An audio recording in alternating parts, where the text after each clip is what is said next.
भूमिहार समाज से आने के बाद आखिर क्यों इन्होंने एक दलित को मंदिर का पुजारी बना दिया।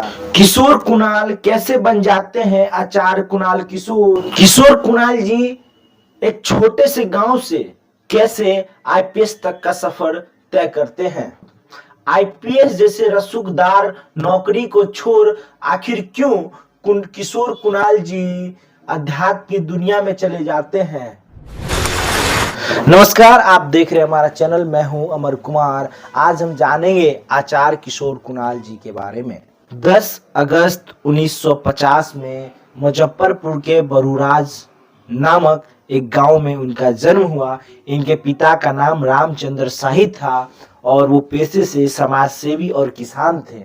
इनके माता का नाम रूपमती देवी थी जो गृहिणी थी। कुणाल जी का बचपन की पढ़ाई इनके गांव में ही हुआ। बरूराज हाई स्कूल से 10th करते हैं और एमएल कॉलेज मुजफ्फरपुर से 12th की पढ़ाई कंप्लीट करते हैं। इसके बाद ये शहर का रुख अपनाते हैं और बिहार के जाने माने यूनिवर्सिटी पटना विश्वविद्यालय से ये हिस्ट्री में ग्रेजुएशन करते हैं। ग्रेजुएशन के जस्ट कुछ दिन में इन्होंने यूपीएससी की एग्जाम दी। एससी एग्जाम उत्तीर्ण होने के बाद 1972 बैच के ये आईपीएस अधिकारी बन जाते हैं, इंडियन पुलिस सर्विस, और इनको गुजरात कैडर मिलता है। इसके बाद इनकी पहली पोस्टिंग गुजरात के आनंद जिले में एसपी के रूप में होती है और इनकी जो पहली तनख्वाह है, ये अपनी पहली तनख्वाह से मंदिर बनवाते हैं। उसके पीछे भी एक बहुत बड़ी रोमांचक कहानी है। जब इनकी शादी हुई थी और शादी के बाद जब मंदिर में प्रणाम करने जाते हैं तो इनके माथा में चोट लग जाती है और जिससे ब्लड आ जाता है। तो इनके दादी ने कही थी कि अगर बउआ के नौकरी लग जाई तो हम मंदिर बनाए।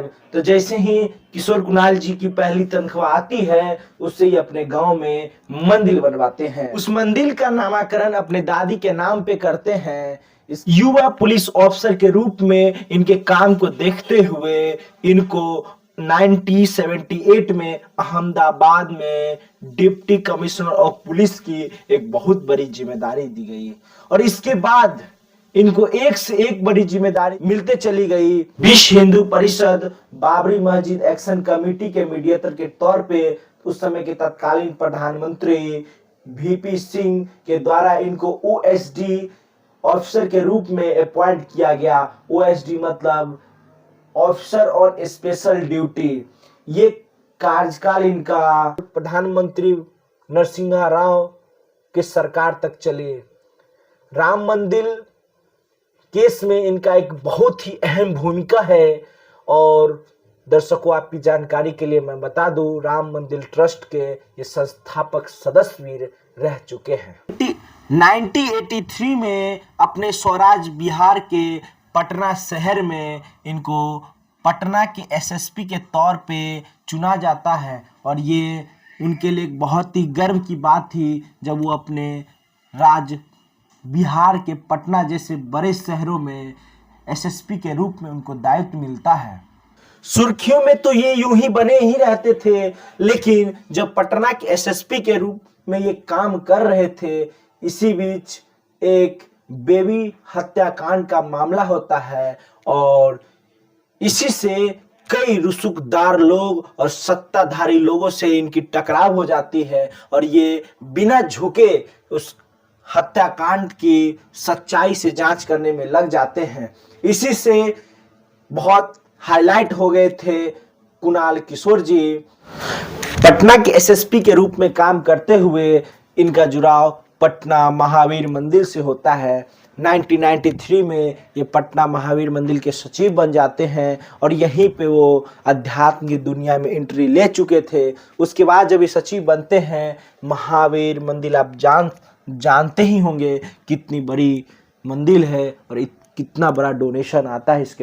उसके बाद ये अपनी ईमानदारी को दिखाते हुए इन्होंने मंदिर के पैसे से एक बहुत ही बड़ा कैंसर संस्थान बनाया जो कि पूरे हिंदुस्तान का दूसरा सबसे बड़ा कैंसर संस्थान है, जो कि फुलवारी शरीफ में सिचुएटेड है। देखते ही देखते इनका अध्यात्म की दुनिया में रुचि बढ़ते चली गई और 2001 में इन्होंने अपने आईपीएस की नौकरी से रिजाइन दे दी। हाँ, इन्होंने रिजाइन दे दिया, बीआरएस लेके छोड़ दिए। उसके बाद ये 2001 से 2004 तक केडीएस संस्कृत यूनिवर्सिटी में एज अ वाइस चांसलर भी काम किया। और इसी बीच ये बिहार राज्य धार्मिक न्याय बोर्ड के अध्यक्ष के रूप में भी चुने जाते हैं। जब ये बिहार राज्य धार्मिक न्याय बोर्ड के अध्यक्ष के रूप में चुने जाते हैं, इसके बाद इन्होंने स्वास्थ्य के क्षेत्र में लगभग 10 अस्पतालें खोली। महावीर अगु संस्थान, महावीर नेत्रालय, महावीर वत्सल्य अस्पताल, ज्ञान निकेतन स्कूल, न जाने लगभग 10 ऐसे अस्पताल इन्होंने खोला।